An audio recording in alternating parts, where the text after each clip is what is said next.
برانی کے اندر حدیث پاک موجود ہے، نبی کریم صلی اللہ علیہ وسلم نے فرمایا میری امت کو 3 باتیں ضرور پیش آئیں گی، ان میں ایک حسد بھی ہے۔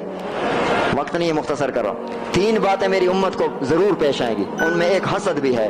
اللہ کے نبی نے فرمایا، صحابہ کرام نے پوچھا اللہ کے نبی اب حسد جب ہو تو بچنے کا کیا طریقہ ہے؟ اللہ کے نبی نے فرمایا آپ کو جس سے حسد ہو رہا ہے یہ علاج نمبر 1 ہے، یہ پہلا نمبر ہے علاج کا، حسد کے علاج کا پہلا نمبر اللہ کے نبی کا بتایا ہوا علاج۔ اللہ کے نبی نے فرمایا صحابہ کرام سے جب تمہارے سینے اور دل کے اندر حسد ہو کسی سے، اس کا علاج یہ ہے، کسی سے جب تمہارا حسد ہو دل میں کسی وجہ سے بھی، تو پھر آپ نے کیا کرنا ہے؟ آپ نے اس حسد پر اللہ سے استغفار کرنا ہے۔ استغفار کرو، اللہ دل سے حسد کو نکال دے گا۔ جس سے حسد ہو رہا ہے، اس جو حسد اٹھا دل میں، جو حسد اٹھا، اس اٹھنے حسد کے اٹھنے پر آپ نے استغفار کرنا ہے، اللہ مجھ سے غلطی ہو گئی، میں کیوں کسی سے حسد کروں؟ تو ایک علاج بتایا۔ دوسری حدیث پاک میں اللہ کے نبی نے فرمایا 3 چیزیں ہیں جو بنی آدم کو مجبور نہیں کر سکتی، ان میں ایک بات یہ شعب الایمان کے اندر حدیث پاک موجود ہے، یہ دوسرا نمبر علاج کا۔ اللہ کے نبی نے فرمایا جس سے آپ کو حسد ہو اس سے بچنے کا طریقہ اللہ کے نبی نے خود بتایا بغیر کسی سوال کے۔ اللہ کے نبی نے فرمایا جس کے ساتھ اس کو حسد ہو اس کے ساتھ برا معاملہ نہ کرے، برا معاملہ نہ کرے اس کے ساتھ، یہ حسد خود بخود رخصت ہو جائے گا۔ تیسرا علاج اللہ کے نبی نے حدیث میں، یہ بھی شعب الایمان کے اندر موجود ہے، اللہ کے نبی نے فرمایا انسان کے اندر 3 چیزیں ہیں، ان میں ایک چیز حسد بھی ہے۔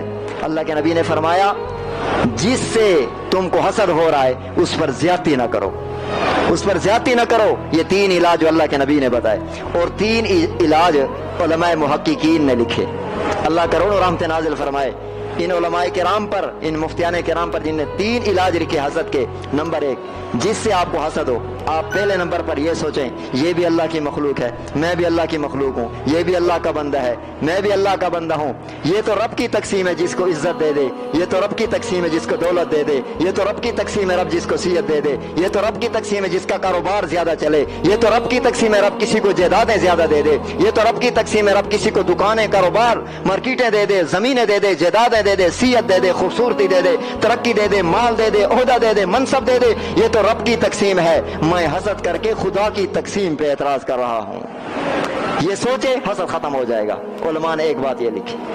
دوسرے نمبر پر جس سے آپ کو حسد ہو رہا ہے، دوسرا علاج علماء محققین کا بتایا ہوا، دوسرا علاج یہ ہے آپ یہ سوچیں کہ یہ حسد جو میں کر رہا ہوں اس کا کیا نقصان ہے، میرے اپنی نیکیاں ضائع ہو رہی ہے، میرا اپنا ہی نقصان ہو رہا ہے۔ علماء نے آگے لکھا کیونکہ حسد اندرونی چیز ہے، انسان کا دل جلتا ہے اسے دیکھ کر، اس کے مال دولت خوبصورتی عہدے منصب کو دیکھ کر دل جلتا ہے، تو اس سے بیماریاں اٹھ سکتی ہیں، اس سے دل کی اور دیگر امراض اس سے اٹھ سکتے ہیں۔ اس لیے یہ اپنے آپ کو سمجھائے کہ کہیں دل میں کوڑا نہ ہو رہی، کہیں بلڈ پریشر ہائی نہ ہو جائے، کہیں مجھے کوئی بیماری نہ لگ جائے، یہ سوچے گا انشاءاللہ ایک وقت آئے گا کہ حسد دور ہو جائے گا۔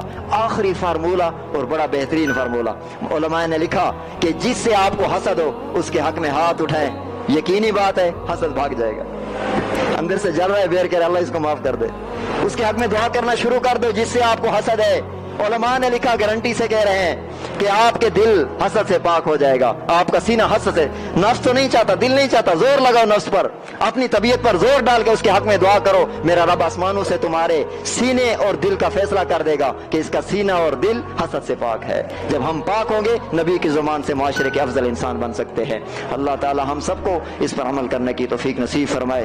اللہ تعالی ہم سب کے سینوں کو اور دلوں کو آپس میں بغض اور حسد سے پاک فرما دے۔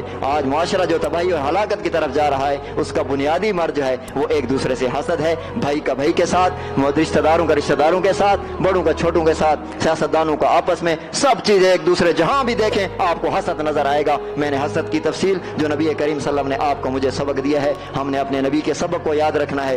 آپ کی میری کامیابی نبی کریم صلی اللہ علیہ وسلم کے فرمان پر عمل کرنے میں رب نے چھپائی ہے۔ اللہ ہم سب کو اپنے دنیا آخرت میں اپنے محبوب اور پسندیدہ لوگوں میں شامل فرمائے۔ جو کہا ہے سنا ہے، ہم سب کو اس پر عمل کرنے کی توفیق نصیب فرمائے۔ وآخر دعوانا الحمد للہ رب العالمین۔ تبارك الذي نزل الفرقان على عبده ليكون للعالمين